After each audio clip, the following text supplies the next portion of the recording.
He did. I just looked them up. Okay, the first one that's probably most significant, his base armor got increased by 2. That is a huge amount of physical resistance. And against a Slardar who does all physical damage, this is going to be good. Like, him getting pressured and killed by Slar is going to be way more difficult than it would be otherwise. So he's also got 4 more base damage, 1 more regen at the start of the game, and Metamorphosis is a little bit weaker. So he's basically going to be stronger outside of meta than he was before, and within meta, he's still pretty much the same. So definitely laning stage is going to be stronger for him, but there's probably a reason that nobody else is picking him. Well, I mean, they definitely had difficulties during the laning stage earlier, so perhaps that was the idea. And also, we know that Skeeter does like to play the Terrorblade. We've seen him do it quite a bit in the past. But I feel this time, I want to see stacks coming out from the side of Tundra. I want to make sure that 33 is enabled this time around, because last time it felt like he was really hung out to dry. He was, for sure. I mean, that was the nature of the jungle, jungle Venno, but it would have been better if they won their lanes, their safe lane, a little bit harder, because then he could have participated in some kills and caught up with his team winning advantage. But see how many bounties they get. It's going to be hard for Fa to approach us. Maybe 1 to 2 is what it's looking like here for the Tundra side. Okay, they'll be all right. Yeah, they should be able to grab up 2. So a nice even split to start everything off. And everyone's headed off to the lanes. Oh, they got both wards. Dude, Liquid is just reading their mind. They killed the first one at the top rune spot where Fada had placed it. I think they just placed it blind or something, and they just found it. And this one as well. They must have seen them place it with the observer ward or something, or just guessed. Not sure. I mean, I would not be surprised if there was an element of luck involved, just because of the fact that Sumail did get 3 double damage runes in that last game. Sure, they're using their luck for the last couple games of the league. Definitely gonna be worth it. Ooh, good dodge by Fada here.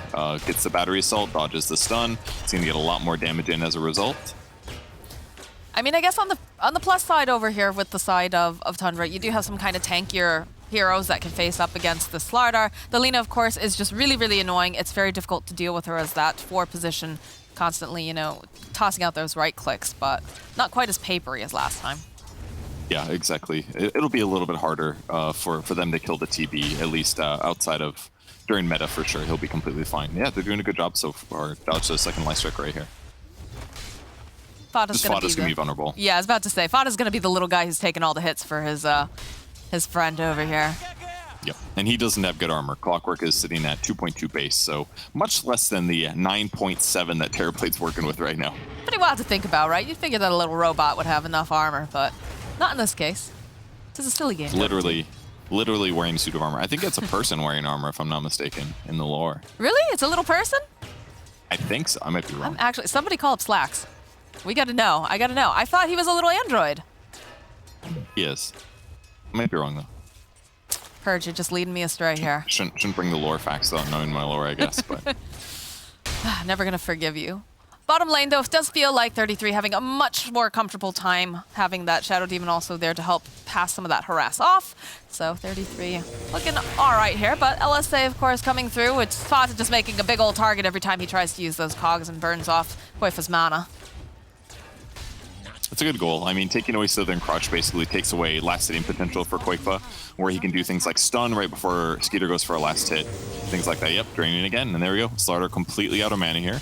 Taiga only has a Sage's Mask, so he can't feed him any way to get his mana back up. So kind of a nice method here. That's going to definitely make the lane feel a lot safer for Skeeter. Bottom lane, Snake King. He's going to fall to Insania. Okay, so the case in it's not a robot, but he is part of Kingfolk. Okay, yeah, I was right. Thank you, guys.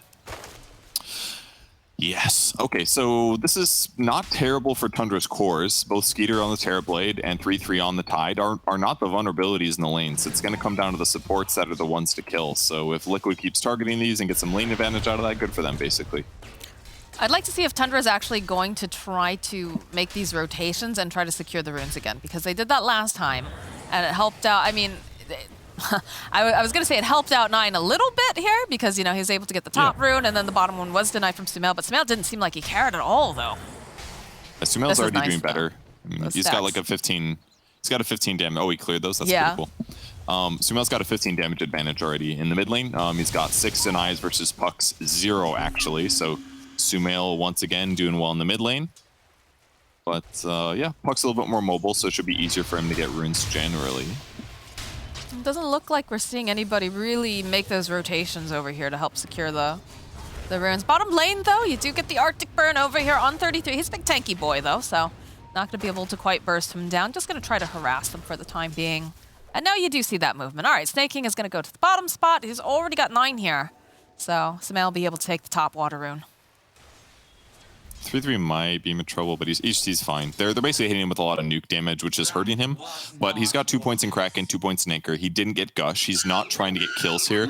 Like, maybe they could kill Winter Wyvern, but it's kind of difficult, and Void Spirit's a hard kill for sure. So he's just focusing on getting as tanky as possible with the fast Ring of Health. He'll get a fast Hood. That'll stop most of the magic damage from affecting him. And frankly, Tidehunter's not bad against Slardar either, because Slardar's minus armor from Corrosive Haze, yeah, they're going to do more damage, but as soon as he takes like 450 damage, his Kraken Shell procs and Slardar ulti gets removed. So Tide is pretty good against this matchup. The only hero that I'm really worried about is probably like Morphling E-Blade combo, because then it doesn't really matter as much of Kraken procs. There's just a lot of magic damage. Even if like the E-Blade aspect gets dispelled, it's like you're still taking so much raw damage that Tide can struggle there a bit. But Hood should help against that. And with 3-3 having a better game here, and with them having a potential Shadow Demon to save people from getting killed, there's definitely much better counterplay for Tundra this match. Well, Snake King making his way back bottom will rejoin here with 33. I wouldn't be surprised to see him doing some more stacking for himself and getting some of that. Yeah, over here you can already see the lane has been pulled off. Sania not willing to share any of this here with Snake King. We'll pop the Arctic Burn. Which, again, it's actually quite nice against the Tidehunter, too, right? The fact that it's got the percentage base. Yeah, Tide has pretty high health, but not, like, insanely high. And if he takes too much damage, it does actually dispel it as well. So it kind of works, but it's like... Tide is just... he's looking really good in this game. He's gotten 3 points of Kraken as well. He legitimately wants to be able to solo lane against Void Spirit, and this could actually be pretty bad for Void. Because with Tide finishing his Hood at this point, if he just picks up, like, a Phase Boots or something... 3-3 is going to contest this lane, and that's going to allow Snake King to leave too if he wants to. Thought of putting a little bit more pressure here on Taiga in the top lane. Will land the LSA though. Perhaps he outplayed himself. They have the stuns. Can they finish off Fata? That was a question as they get another hit here. And down goes Fata. Snake King also teleporting up to the top area. Skeeter really couldn't do much there. He didn't really try to approach, but it's fine. Bind time for him with his huge armor. The right clicks from Lina don't hurt that bad. The right clicks from Slardar are not that worrisome in comparison. You might have some regen sustain issues, but like there's a 1k gold advantage going to liquid side, and yeah, the Morphling is scary, but I think things are looking pretty good for Tundra right now. And now 3-3 gets to just bully Mickey. Every time Mickey warns forward, he just slaps him. And this is a nice place to be in, like if you do go for this like max Kraken Shell build. I've done it once against an AM, and it felt pretty good. Do you see how deep of a ward Insania just placed over in the triangle area? Oh yeah, that's pretty deep. He spotted out the stacks too. Like he's got a lot of information over here. There's like a stack over to the side, but disruption. Snake King grabbing up the arcane. Can they make a play here? Is the question. The silence. The mills. Char already starting to morph it. So no burst or enough burst damage, I suppose I should say, to really enable him here. As Snake King, he's trying to get there. He gets the deny off. Sumail's got to be pretty miffed about that. It's okay. He'll just morph and get all his health back. What's a water boy without water, though, Purge? True. Well, that was a bounty run, dude. Well, yeah. But I suppose I meant you the can bottle. trade. I meant the bottle is, a liquid, and he's also a liquid, so. Okay, gotcha. Could always You're trade going too literal on me, Purge, please. Over here, again, the cogs come out over here on Taiga. The Snake King's there. Skeeter doesn't even... I guess he'll turn around. He's like, yeah, I could go for a hit here, but he's a little bit late. I'm not sure. Do they have enough? Yes, they do. They have enough stacks of that Shadow Poison to take down Taiga. That was a little scary. That was only level 1 Shadow Poison. Shadow Demon was only level 2 there, so it was like close to him surviving, but getting a kill stabilized the lane. Net worth advantage is decent right now. TB about 500 net worth behind where Koika is though, so maybe not the best, but yeah, 3-3's survivability is just, he's invulnerable now. He actually can't die in this lane, and that's why Shadow Demon is now roaming. And King will get stuff done. 3-3 level 7 now 2. I don't even know why they're trying. He's like legitimately unkillable, unless somebody rotates, I suppose. Yeah, but you have a feeling that Sumail's probably going to stay up here unless he gets a specific like rune of opportunity, or the fight actually gets brought to him, but... Yeah. If 3-3 gets killable, yeah, they can maybe do something about it. Mickey used an Astral Step earlier to do some poke damage on 3-3, but I was like, what's the point? I think he's just figuring out now that Kraken Shell is maxed out. That's not something that's super obvious right away. You got to hit him a couple of times, check some numbers, and be like, okay, this guy's legitimately impossible to kill. So even though he's not going to farm necessarily as fast, just staying in lane is already going to do a lot for his advantage. So. And it's interesting how they, oh, there it is. There's that double damager in for Tundra this time around. But yeah, you know, you saw the fact that Snaking, he made this rotation fairly early once they realized that 33 totally fine here, soloing this lane, not going to be pressured out. And now we get a smoke coming out from the side of Tundra, so perhaps they can make something. Man. Insania, though, will be the one who breaks the smoke. Waning Rift coming out. It's going to just go over here to the high ground. Got a bit of vision. They have great heroes, actually, for that, as Insania now is just going to try to draw away their attention. He's going to tank the gank here for his core, though he does have the capability of staying alive a little bit longer. This is a lot of time that they're actually just spending trying to take down Insania. Eventually, they get him, but that is not the target that they wanted on the side of Tundra. Yeah, they definitely wanted. I mean, they still could dive. They didn't use Dream Coil. That's the crucial thing here. And yeah, McKay's going to TP away. It seemed a little lucky that Insania found him. He seemed surprised when he moved in there. Looked like he just wanted to put a ward down, but I've comes towards Fada. He's level 5. He's got a tango though, so he can actually get out of here. Teleports are coming in though en masse here. Battery assault slows him down just a little bit. McKay with a step forward over on the back lines though. 9 finds himself a kill on Taiga. They'll get the kill on Fata, but he's bought some time here for those supports to make the rotation at 9. Can they do anything more, I guess, is the question. It's hard. That's He's got with treads McKay. and a raindrop. Oh, and Insania. They're all making these moves as Sumail just continues to farm up and enjoy the space. Puck is so strong with the DD though. Like, has some burst issues here, but with double damage, it was pretty simple for him to pick up the Lina kill. Dodges the corrosive haze that would have come out. Here's a bottle refill. Fada's back. Maybe they'll fight, but here it comes. Looking for the Splinter Blast. 9 just immediately ducking away. That Cogs was so good. Push back Quakeva, no chain stun that would have gotten Puck really low, maybe dead. And now they can defend. What's happening in the meantime? 3-3's taking his own tower by himself. He doesn't care. Well, no one's going to touch him. Yeah, they can't do anything against him right now. Everybody's here playing the top lane over on the side of Liquid. So 33 is just, you know, a stark difference from game number 1. Yep.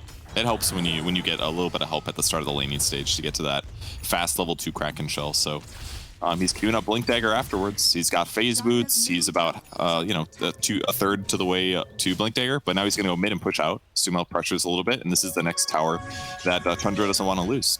He's basically doing the typical off lane thing right now. Get tanky and go in the lane that you want to pressure or that you want to stop your opponents from pressuring. I mean, this is the tower that you really need to protect. Obviously, you know, you're going to have the TB. He's going to be going and jungling during this time. But the middle tower, especially when you're going up against a Slardar lineup, is so incredibly valuable. You want to make sure that you can get in there fast if you have any sort of inkling that they're going for that early Roche. Yep, exactly. Need that close teleport point, but 3-3 just tanks the tower. It's hard to tell that's hitting him. He's blocking 54 of the damage, and the rest has to match up against his armor and his regen, which is still really high, so he's in a good spot. He's taking a decent amount of damage, though. He is. It's slow, but he is taking damage. In the bottom lane, Koifa. 9 is hunting, does end up getting stunned, though. They get the silence. They're just going to dodge away. They'll go and throw out that disruption over onto Koifa. Dream Coil's going to get used as well. Just going to keep blinking away. Ooh, 9? 9, you might be in trouble here. Doesn't want to snap that coil, though. We'll turn back around, focus attention over here to Snaking. Snaking may end up being the one who goes down here, but they have the illusory orb. Can they get over there fast enough? Yes, they can. They take down Koifa. That was close, but a huge kill. Snaking gets 6 out of that one. If they don't have Shadow Poison, they just don't have enough damage to kill the Slardar there, but he fought to the death, but wasn't quite enough for him. So Tundra's getting stuff done on the map. Unlike last game, these puck rotations with the help from their higher damage supports is making things work. Ooh, Insania. It looks like the Terrorblade doesn't want to go after this, though. It does have that illusion over nearby. Terrorblade's lifestyle is basically like he doesn't want to do anything for like 15 to 20 minutes if he can help it, because he just doesn't do anything. If the fight comes to him and he can use meta, he's like, okay, sure, I'll do some damage and get some kills, but like if he has to move at all, he's going to have a bad time. It's just better for him to hit creeps almost always until he hits his item timings here. He sounds like a teenage boy. Mom, I don't want to do this right now. Give me 15, 20 minutes. Comes 25-30 and the game went really long. It's sorry. It's not my fault. Well, then you hope that he's actually, going to show up and do things. But we do have some more of these stacks being farmed up, and that is the beauty, of course, of having this Shadow Demon, is he's able to help take these stacks, get a little farm for himself, help his team out, and now we've got the gank squad coming out from the side of Tundra. They're hoping that they can grab someone, maybe place down some vision too, but who is their lucky? It's going to be Koifa again. They have hook shot. Perhaps a little bit uncoordinated here, but Illusory Orb comes in, the jump forward here from the Waning Rift. They'll follow up with the Dream Coil, and that's a good Winter's Curse coming out as they go right back in. Sumail's looking to just blow up someone if they can. This clockwork is not looking too healthy. Fata gonna try to run over here. He's got his little cogs up. Looks like he's gonna survive. Oh no, he's not. He goes down as 9 gets cleaned up by Mickey, making his own rotation. So big rotation coming out from Liquid to ensure that they can sure up their jungle. But in the middle lane, good move. They rotate over Skeeter at the same time. The 3-3's there, and they get a ton of tower pressure, and they kill it. They get the They can't even tower. die. They need to be careful here. 33, he's got the Ravage if they want to try to commit on this, but it looks like they're happy with this. They're satisfied. How much time do they have on meta left? Just 10, 20 seconds Yeah, or something so like that. that's probably why they didn't want to go in on that, right? I mean, they maybe could have ravaged, but they needed their opponents to go aggressive and make a mistake and overcommit for the ravage to feel good. But that was a really cool move by Tundra. At the same time that they smoke 3 heroes to go get a kill, they rotate the TB mid with the Tide, and then they take a tower. So they get 2 things accomplished. So even though the fight didn't go good, tactically it was still good for them. And the heroes that died, yeah, 9 died, that wasn't so great. But the other 2 were supports, so that really wasn't bad in the slightest for Tundra because they just got more map control. So they can continue to pressure. Shadow Demon's got level 7 now, so his damage is high. They still have Ravage. They've got Blink on Tide. So now all of their rotations and ganks can be a little bit more effective from here on out. It's looking good for Tundra. They can definitely win this game. The classic bait and switch, you know, the sleight of hand, like you're paying attention down here, but we are getting things done in other lanes. You love to see it. And they smoke again. I mean, they've got the Blink Dagger. You've got plenty of mobility here. You even have the Invis Rune over here on this puck if you want to get real cheeky. I want to break the smoke here. Yeah, 33, the jump forward. Dude, it's again Insania that they will find, so it's just going to get sandwiched by 4 heroes, and it's a quick pick-off for the side of Tundra. I think if you're Liquid, you're perfectly happy with that, though. They're doing such a good job reading their opponents. They know what timings are being hit, and they sat both heroes, Quakefoot to the right and Insania to the left, like, come on, let's break the smoke. Quakefoot comes over here now, which is cool. Pushes the lane out a little bit, gets a little farm, draws them towards the creep wave away from tower. So even though they have a kill advantage, by the time they get here, it's like, well, Insania's back up again. So they keep buying more time to eventually make Morphling feel like a stronger hero. I mean, Sumail has not been bothered. I don't think Sumail has shown up. Yeah, he's hasn't really shown up for any of these fights, really. He hasn't needed to. Just had all the breathing space in the world. He's got a Mount online now. They've just been hunting Koifa, and Insania has been breaking every single one of their smoke ganks. Yep, the same build he went last time, fast Manta style. I mean, Manta got buffed for range hero, so kind of makes sense. They don't die as fast. Manta illusions on Morphling are some of the best because he has just an insane abundance of agility, which gives him base damage. Illusions do damage based on their base, with sometimes some passives mixed in. And now Liquid making a move. Getting aggressive here. They did just pick up the Blink Dagger on the puck. Fata, though, good positioning here. He's going to be the sacrifice as they use the Laguna Blade, everything here to get rid of this little clockwork. They're being engaged, though. It feels like Skeeter doesn't want to give up these creeps. That is a 3 stack of large creeps, but it's a little scary here. The defending the tower is more important. 3-3 goes to do that. Does the rest have of the team's that in behind. And Fada's up in like 7 seconds anyway, so they can absolutely still regain territory here. And they've been using the illusion to get some sort of vision as well, so Tundra not in the tightest of spots, even though Liquid is very much on the offensive here, as Koifa is challenging. He is pretty separated, though, from the rest of his team. Does have to be a bit careful about that, as Mickey is nearby and they have the ward. They've got this vision. Great Sentry spots the ward. They regain their jungle as 5. Skeeter gets to resume farming. Got pretty solid net worth, about the same as the Morphling right now. So, still looking okay. But so Only does losing Sumail. clock there is no big deal. Sumail continues to farm. He immediately recognizes, okay, this is not happening. We're not having this fight. So you know what? I'm back to my triangle. And you can even see on the minimap, you can see that heat, just the way that he's just stayed in the middle lane and then he's gone to farm. He realizes what his job is in this game. Basically, very similar farming patterns is what you see on Medusa type heroes as well. You lane mid, you do well, and then you got other stuff.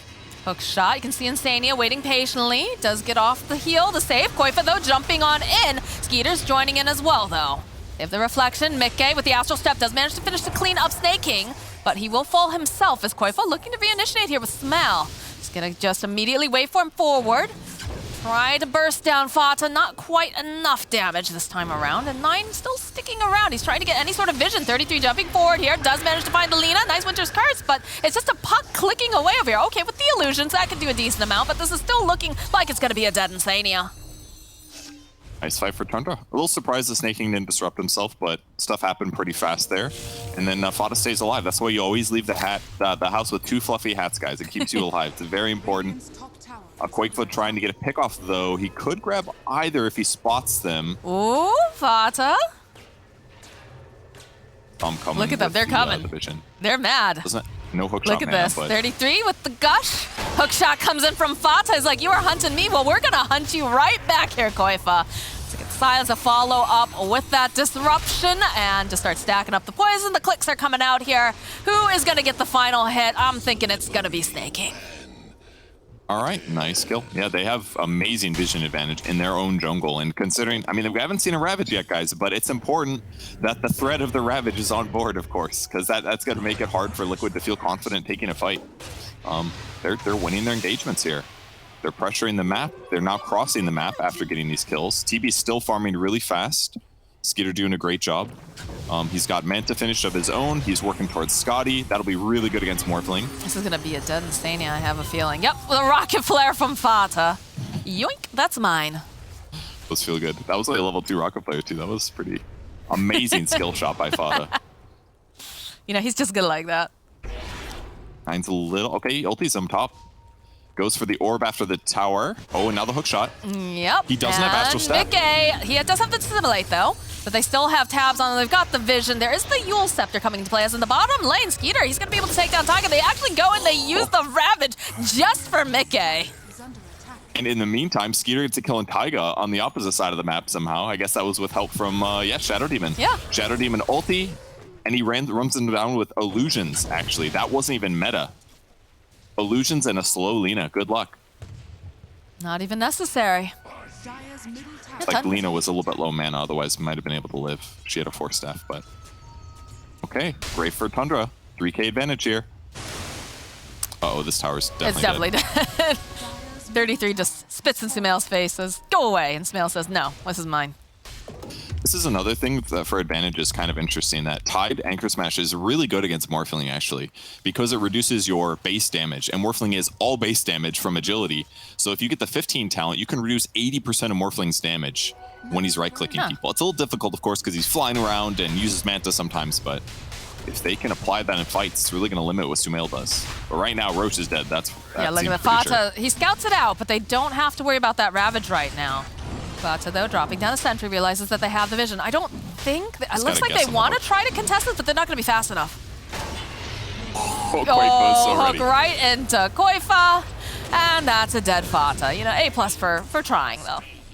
He had to move that way. He shot the rocket, so they know what area he was standing in. Then he has to move to a different place to try to hook. That way he wouldn't get blocked, but this ward sees him moving over. So it gives Quake for the easy block there. And Aegis is now up to make life safer for Morphling.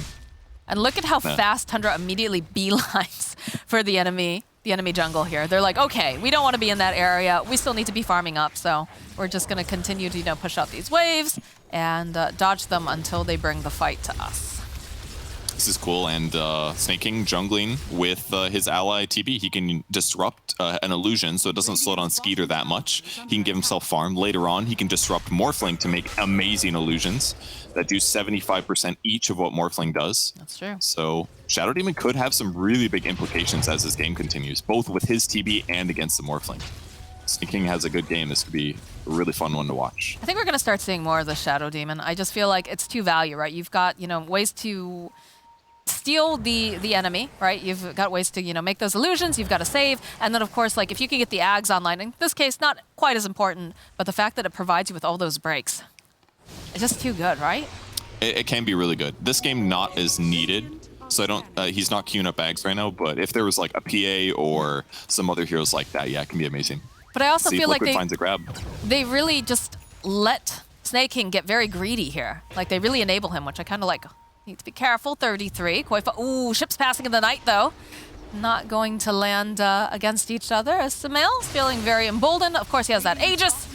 So he is just going to start putting the pressure down on the tower. Yes, Shadow they use Demon the is Manta bottom lane. illusions to clear the creep too. Oh, that's so cool what they're doing. They just send an illusion all the way bottom to where SD is, and then he just disrupts it, and then he's just killing the tower. Look at that, they just glyphed that. I think they honestly maybe thought one of those was TB, but I'm not sure. It feels weird that they, okay, we do finally get the weird Shadow Demon teleporting into the fight now. These illusions are doing great, actually. They just fought Morphling and did completely fine. Like 34 armor. That's a huge amount of armor. Morphling does a lot of damage, but him and the TB illusions have the same armor, and it's so much easier for Skeeter to like put pressure on the map like this. He's got Scotty basically. One more creep, and there it is. Scotty finished for TB. Such a good item against Morphling. If he tries to morph his stats, he's going to have a bad time. Morphling just finished E-Blade, so yeah, he's got the solo kill power, but Tundra's doing a great job keeping Liquid away from being able to initiate. They're not allowing Morphling to hit buildings because they're pushing waves out, and the rest of the heroes are sitting far back behind the illusions to be safe. But with the smoke, we will see a confrontation. Maybe we'll see that E-Blade do something. Fata leading the charge. He's got some wards on him. Nine, though, does spot out Insania. He'd like to get a quick pickoff. He does have that Dagon online, of course. So, yeah, just a nice solo pickoff over on the Winter Wyvern. As Tundra is now invading the triangle, and you can see Taiga's just already hightailing it out of here. They do have the vision, but I don't think they want to dive this. Not this tower, not right now. Kind of a hard game for Taiga to play this game. Like he didn't get to like stomp his lane as hard as he would have liked because he just couldn't do that much against the really high armor TB. And yeah, they killed Fado a bunch of times, but Fado's still been effective. And if he ever gets caught on the Lina, he just dies. Dream Coil, Ravage, Hookshot from Clockwork, he's gonna struggle, and it's hard for him to get past the TB illusions to the heroes he actually wants to cast his spell on. So hard to play Lina this match. Oh, the save from Snaking immediately as Sumail waveforms forward.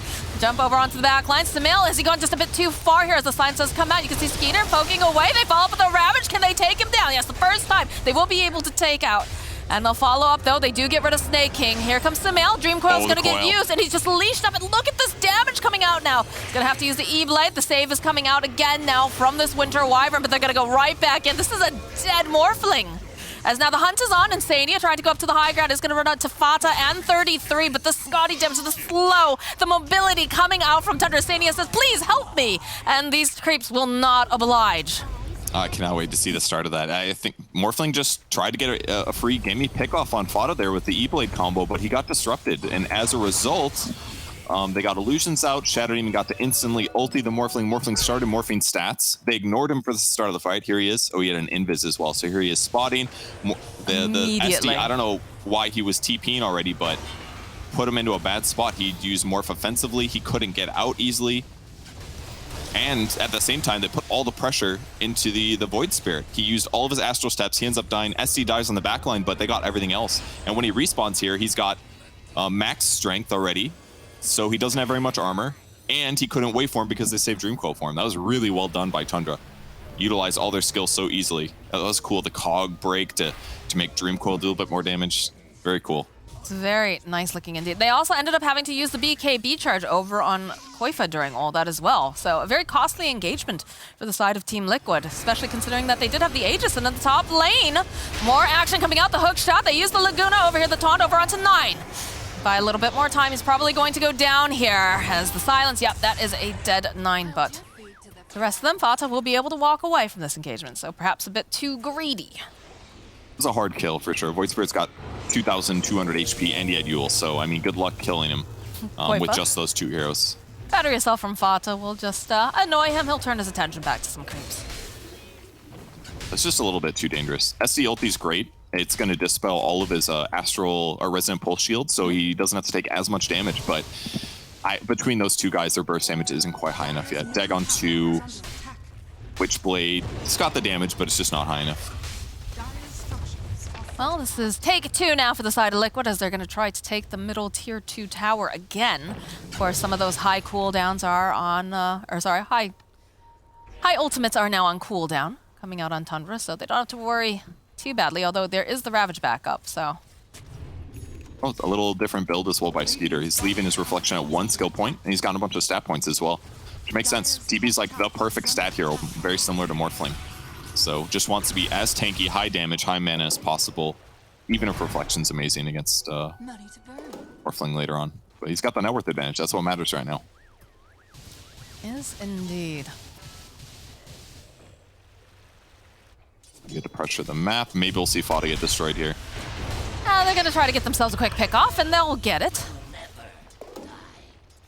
This is something that I feel like Koifa and Taiga, it used to be Boxy and Taiga. They used to make these moves all over the map together, you know, finding these openings and trying to get quick pickoffs, and this can't... Oh, Skeeter gets himself a nice double damage rune. I really like the quiver on Puck as well. He's already very burst damage focused, so being able to apply Witchblade from an extra 300 range every 5 seconds is incredible. Very good grab for him. Really good on Void Spirit as well. It'll probably end with the Radiant team picking one up. He'll probably get one also. Lots of burst damage on both sides. Yeah, and the Aghanim Scepter is now completed for the Morphling now. Okay, so who is he trying to turn into? An ally, for sure. Probably... It's probably gonna Wyvern? Well... Gives you that little extra range. You can have the... But I think you'd have to stay in that form, because it's like a toggle. I don't know, we'll see how it works, but... it's good on with Slardar. Kind of. Guardian Sprint is dispellable, though, by Shadow Demon ulti. One of the nice things about SD versus Slar. It probably just Void Spirit, perhaps. Lean is okay. But none of them really scream out to me just yet, but... Got a Satanic online for Skeeter. BKB does get picked up from Mickey, though, so see who gets the jump on who. Jump forward from 33 with a beautiful Ravage over onto 2. They just blow up Mickey almost instantly, and the hookshot comes in. It slows down Koifa as Skeeter dumps out the double damage. And that tower belongs to them. Feel good after last game, all right. Yeah. BD incredible on TB as well here with Satanic picked up. This pressure is not going to slow down here. I mean, tradition says that Tundra takes a game too, usually, so they've got to be feeling real good right now. Taiga, careful here. 9. Dagon coming out over on the back end. Not quite enough damage to take the time. Oh, he's going in with the orb. No, smell. Rocket flare? Not quite enough. Very close, though. Well, he is slowing them down. I mean, he's got the permanent Arctic burn here. It burns his mana, of course, but I mean, putting that extra damage on them consistently is going to make it harder for them to fight, but slowed him down. It saved Lena's life for sure. He put the heal on him. He would have died to the rocket flare otherwise. That was pretty okay. Decent start to the first Ags use. The other thing is it increases the cast range, I think, as well. Maybe that's just your other cast range. Yeah, here's the pressure. The poke. Puts the heal on him here, which after the orb is going to miss, then he uses it. Smart. Rocket flare, that heals him for like 50 HP. He definitely would have died from the rocket flare. Really nice save there. What a team player, that's the male. And the next objective most likely is going to be the Roche as they're checking the pit. And getting themselves positioned. Look at all the vision. Look at all the wards coming out, too.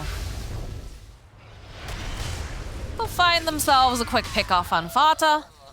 Again, is the position 5. The step 4, though. Mickey, is he getting a little too greedy here? No, the rest of the team is following right behind, but he's just so tanky.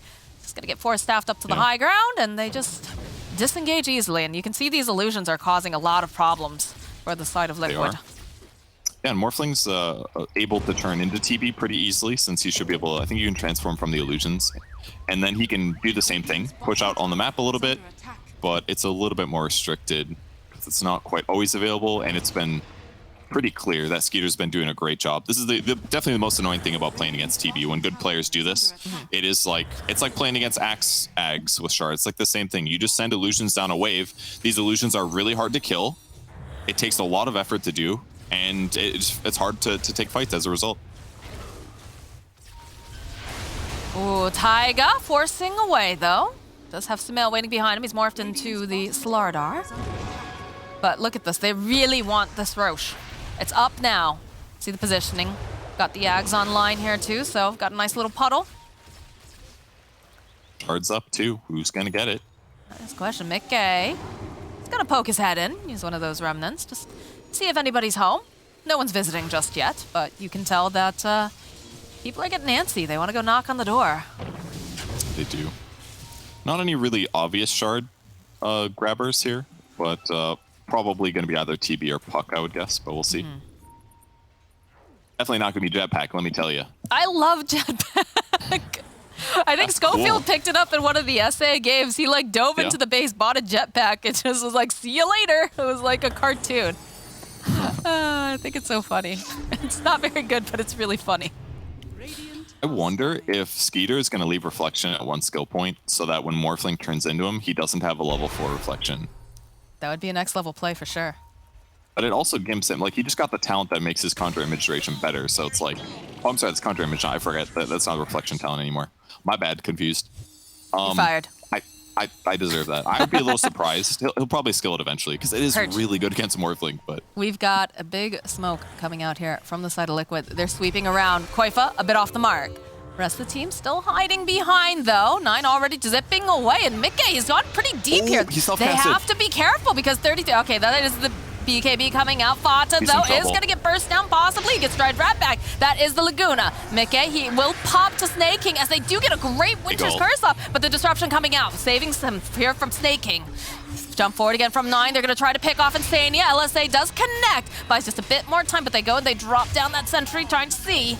As now you can see this Terrorblade. He's big, he's bad, he's scary, but he hasn't got his hands on anyone just yet. There is no Wyvern, though. They could potentially go into this pit. They see Mickey. The Ravage comes out. The dodge, though, with the Dissimulate.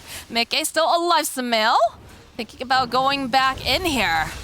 It's Taiga finding himself a kill on Snake King. That was a buyback, I believe. Koifa now the BKB duration as worn off as 9 poking away, and the hot clockwork over on the back line. They get the kill over onto Koifa from 9. They got him. They just still keep chasing after them here.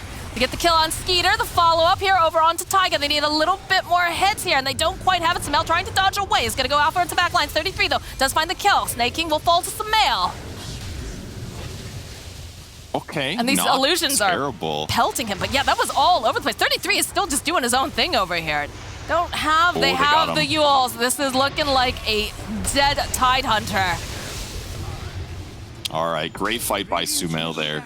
Jumps in, guarantees the TB kill. They hit him with a bunch of disables. I think Sumail turned into Puck, maybe? That's where the silence was coming from? Something like that. But ultimately, it started really well from 9. 9 got Mickey to overcommit, and as a result, they got a bit. Oh my god! Sumail! 9! Oh my god! Oh my god, he's gonna get Mickey too? All right, they're gonna buy a little bit more time. They do have the stun duration, so Mickey, he will survive. Oh, the flare coming out though. Oh my god. Oh, that was a Fata, careful. Koifa's hunting. They've got vision on you. Sumail is not happy. He bought back. Sania opening up with that Arctic burn. Do they chase after Mickey? Oh, the hook shot. It buys just a tiny bit of time, but not nearly enough as Sumail gets right back into that pit. He's got to be mad about that. Aegis picked up now for Sumail. You've got cheese on Koifa, and there's a little treat left inside the pit there for Mickey. All right, Mickey will take that 200 bonus damage from Dissimulate. Yeah, he got him so quick there, and that forced a buyback. They get Roche out of it, and there's Aegis on Morphling now, so it's not terrible, but that last he was really close. It almost connected. That was really close there. Got that BKB too with the rocket flare coming. Look at how chill Sumail is. He's just like, we got the Aegis. Man, I want bubble tea. I mean, in a lot of ways, them getting Aegis over Terrorblade is a huge deal because with TB not having BKB just yet, he did buy Satanic, so he has some outs, but not being able to Sunder is the scariest thing. And ultimately, maybe the biggest issue in that fight was the Ravage from Tidehunter. 3-3 got a little bit too confident with this Blink Ravage. It didn't catch anybody, and that's the skill that you need to buy yourself a second or two of reset to get TB a Sunder off. And the supports also were targeted really effectively by Koifa. Koifa was hunting the Shadow Demon, he's hunting Fata. Taking those heroes out of the fight is a big advantage if you can get it. I mean, the Shadow Demon has, that's their main source of save for the most part, right? So it's very, very important that they get that off. You can't have all those Shadow poison stacks just stacking up. I think it's definitely the right call to jump onto the back lines. Otherwise, you start to run into the issue that we've seen in other games when you've got, something like a Shadow Demon. I think we also saw, like, what was it? It was paired up with, like, an Enchantress, and they're just allowed to sit so far back and just pelt out all this damage. Yeah, it's something that you got to deal with, but SD's benefit is mostly, in my opinion, about disruption, his ulti, and probably a soul catcher occasionally on the right heroes to burst him. But for now, Liquid's got to continue pushing out their lanes, and but Thunder just wants to buy time till they get BKB. Never mind, it's They already have BKB. I was just about to say it. Skeeter just picked up that BKB, and now it's smoke on smoke action. The question is who gets to jump on who first. Fata sitting on the low ground. Be able to spot out here. Sumail turning himself into the Winter Wyvern, trying to slow down. Though there's a jump forward. They immediately just delete Fata. And now Skeeter is forced to run away. Not the worst for the fight start, I suppose. They might go high ground. It was definitely scary for Tundra to be trying to cross the river there. I think going across in that position is just going to be way too difficult. Ooh, the trickster picked up for cloak, TB. though. Very good here. It's going to double up his, give him more evasion and some necessary magic resistance too against Morphling and others. All right, so a bit of a reset after that pickoff. Again, I think they spotted the BKB now over in the Terrible. At least they're going to be able to now, for sure, as they make their way through. But just to see what the next move is here. Still missing one tier 4 item on the Tundra side. And TV currently holding both of the tier 4 items they have. Creeping forward, they see Koifa immediately. They want to silence him up, and they'll go and follow up with the BKB. Skeeter is here, though.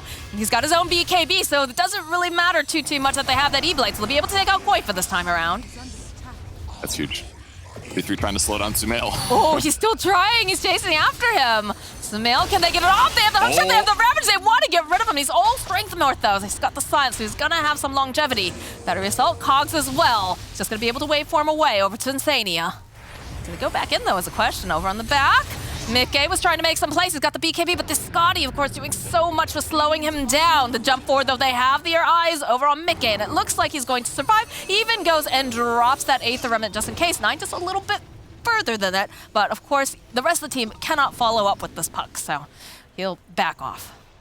Mickey's doing great. The Shard making a big difference there, giving him some ability to escape after the dangerous backline dive he did. But Ravage trading for Morphling didn't end up being worth it. They interrupt the TP, but he just got away. They need the TB there, I believe, to hit him with the Scotty. Otherwise, he's just a little bit too fast. He buys time to get waveform charges off, but otherwise, the fight start was good for Tundra. They used the Ag Stream Quill for Puck on the Slardar. Once they pick off Slardar, they don't have to worry about their backline supports as much. Their supports can defend themselves against Morphling and the Void Spirit a bit, but Slardar just like way too much single target survivable damage. Is this a situation where you want to see the supports possibly pick up something like an Aeon Disc, especially the Shadow Demon? Yeah, he's aiming for it right now. He's on his way. It can help a huge amount for sure. Clockwork has the Force Staff, so he's definitely can protect himself better against the Slardar than SD can. SD doesn't want to have to ulti Slardar, for example. Oh, 9 is taunted, he's silenced, he's stunned, and now he's dead. Assimilate stuns for 2.5 seconds. Oh my god. And he got silenced too. And and that's something that's kind of significant actually. 9 hasn't bought himself a Eul's this whole game. And Mickey bought like Ag's first item, but that's like the first time he got killed by him. So it's pretty impressive that 9's been able to avoid getting solo killed this long, focusing instead on having as much damage as possible for the other heroes. Yeah, but I feel like Eul's is totally, it's always built into, or not built into, but like it's always in the build, right? For a Void Spirit, because it's really good. No, for the Void Spirit especially, because of the fact he's able to set up, and then he also uses it as a save. Like Puck, it's a little more aggressive. Yeah, 33 picking that up early. Soul Catcher, they've got a lot of damage here. They've got the Scotty. They already went with the hook shot, though. Nice save here coming out from Sumail. He's turned himself into the Winter Wyvern. He's looking for this opening. He's going to wave forward. And there's going to be the buyback now from 9. BKB coming out from Skeeter as he's trying to hunt down Sumail. He's not quite finding him over here. More buybacks coming out. The jump forward here over onto Sumail. He's still hexed up. The stun, though, coming out the follow-up with that Ravage. Can they finish him off in time? Yes, they finally managed to burst down Sumail. As now 9, he's bought back for this. He would like to get himself a kill. And he finds himself Taiga over into the corner. Still Skeeter who's going to get the final hit off. And the hunt is on. I don't think you can catch Koifa in this river. He is far too fast, but 9, he's trying pretty hard here. He's got that illusory orb, gets the silence, just keeps poking away. But this is a bit of a candy kill here, Purge. They don't have any way to go and grab him, and there are more important objectives on this board, I think, right now. That's tough in the river. He's just so fast. He's just a motorboat. That fight was crazy, though. The fast hex pickup here not an item Tide often gets, but he hasn't gotten a new item at all. Picks up the Hex. They use it to initiate, which is really effective. Skeeter tried to use his Ag's Terror Wave to transform to do a chain stun, but it wasn't able to hit in time. So as a result, Void Spirit gets BKB off. Then things look bad for Tundra, but they were able to get the pick off on Void Spirit as he escaped. 9 dove past him. They got him with the Dagon, the bonus damage, and that's kind of what opened up the rest of the fight for them. And now they can just make an army of illusions to push, and they don't have to really commit very hard. 33 is just, you know, he's showing off here. Right here, he says, what are you going to do about it? Big tanky lad, you don't have your big boys up right now. So many illusions, actually. It was like a PLCG in the high ground or something. Yeah, it really is. Aeon just picked up for Puck. Koifa's trying to man fight over here with this 1 TB illusion, and it's just looking really rough. Yeah, we talked about the Aeon Disc earlier for supports, but also it has been picked up for the Puck as well. And I feel like that's very necessary, especially, like we said, for the Shadow Demon. Extremely necessary that he's able to survive and get these spells off during the fights. Yeah, because it's not a big deal at all if Shadow Demon doesn't deal damage for a couple seconds. He just needs the utility of his abilities to buy his team a lot of time. So Shard picked up on Quake as well, kind of interesting. Applies the Corrosive Haze on illusions and creep waves and stuff, so he'll be able to push these out a bit faster. Pretty necessary, I would say, considering. Does a lot more damage with his Slither and Crush now. So I think he's using it as like a ability, helps him push waves basically. So it's kind of a cool pickup. Not normally something you get out of Slardar is fast pushing of waves, but he needs it against TB. It's just an onslaught. It reminds me of the little trivia. How many TB illusions have been killed, Purge? How many would you guess? I'm gonna say 36. I think it's I'll say 27. I don't think that many have died naturally. 45. Yeah. I won. You won. You did. Party horn. It had been a while. They're all over the map, though. Like, especially when you consider the fact that, you know, Snake King has been just, you know, using the push-out waves as well, farming. So it's been the most value. I'm not sure if it's the most value Terrorblade or the most value Shadow Demon. I guess it's Terrorblade, right? Because you're using his illusions. Sometimes Sumail, exactly. too, if you're capable enough.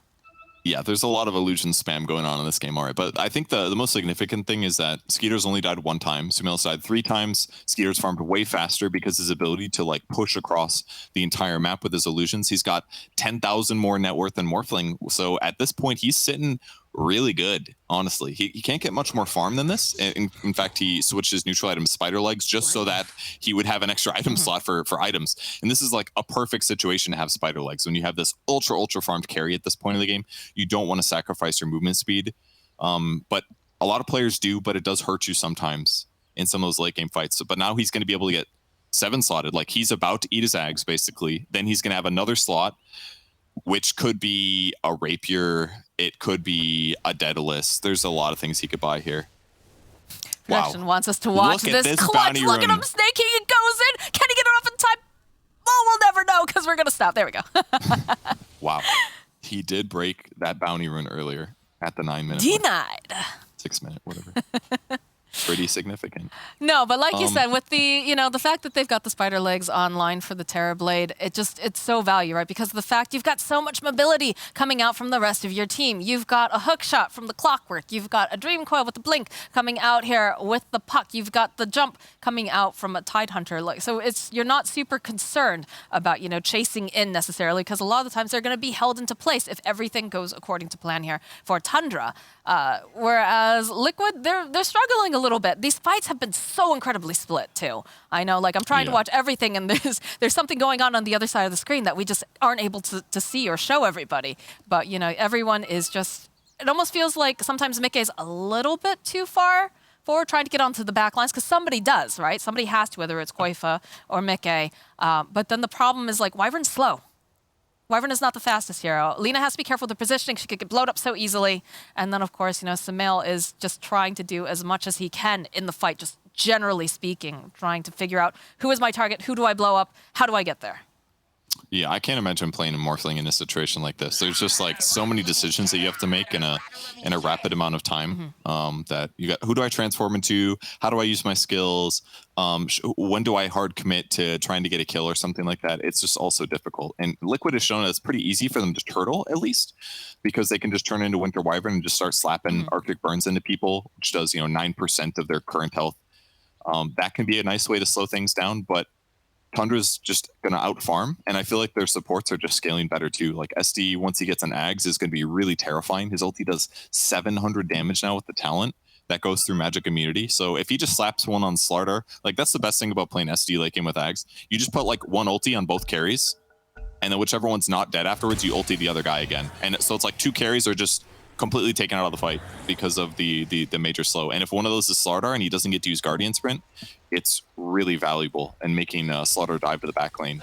All right, a lot less scary. They're smoked up and they're hoping that they can make something happen here. 33 is of course the one forward. 9 is here as well. Step forward. Oh, they follow up though with the Dream Coil, and there it is. Skeeter trying to just do as much damage, but that's going to be a nice Winter's Curse over on the back line as the Ravage does go off here from 33, and they're trying to just force forward. Simel, he can't get over there as he just loses Mickey immediately. The BKB coming out now from Skeeter as they're hunting Insania. Can they grab him though? They've got the silence. They need maybe one more hit from the puck. Knight's going to get himself a double kill. Over on the back lines though, they do manage to go disrupt Simel. Simel, he's in trouble. He does have the BKB, but look at the Scotty damage. Look at the amount just coming forward here as he's going to try to waveform up. They don't quite have that vision, although 33, he's trying the best he can. That is scary. And there's a gem dropped over here on the ground too.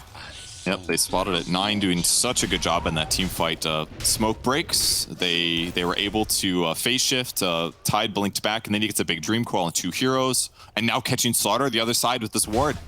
Oh, the hook shot. He is locked down. They have the damage, the force over to the side, and Fata will get the kill. That is absolutely not a ward that you expect on the Liquid side, because it's been a long time since they were aggressive there, but that Observer ward near the Secret Shop spots him out and they get another kill on the map, whereas normally Slaughter would be able to get a couple creeps killed, maybe finishes AC here, but no, instead they get the map control. Roche is going to go into the pit. It's a Refresher Shard. No free Ags, but the Shard, who's it go on? It'd be amazing on 9. It'd be really good on Tidehunter. It's pretty safe on TB. Does he need anything else?